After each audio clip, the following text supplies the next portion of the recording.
করছেন যে তিনটে বড় পাওয়ার প্রজেক্ট, তার একটার উৎপাদন ক্ষমতা 500 megawatt, obviously Katwa NTPC, Raghunathpur NTPC, Jalpaiguri mean করেছেন আমাদের শুনে যেটা মনে হচ্ছে। আপনি বলছেন শিল্প কোথায়? দেখুন, মুখের কথায় যদি চলতেন তাহলে বলতে বাধ্য হচ্ছি আমি যে একটা কথাও সত্যি না। সত্যি না এই অর্থে, আমরা সরকারে চলে আসার পর পশ্চিমবাংলায় একটা নতুন ইনভেস্টমেন্ট প্রপোজাল আসেনি।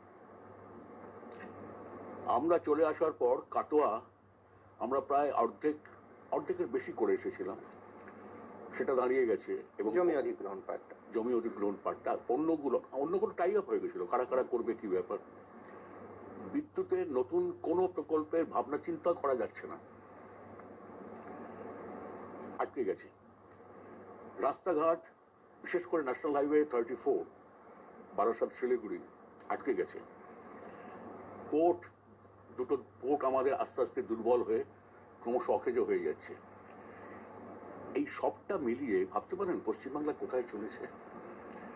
5 বছর পরে আপনি এক নজরে সরিয়ে দিন, আমাদের সিপিএম কে সরিয়ে দিন, তৃণমূলকে সরিয়ে দিন, পশ্চিমবাংলা 5 বছর পরে কোথায় দাঁড়াবে? এ রাজ্যের ছেলেমেয়েরা কোথায় যাবে? এরা আজকে পড়াশোনা করছে, ইনফোসিস উইপ্রো এলো না, তার মানেটা কি?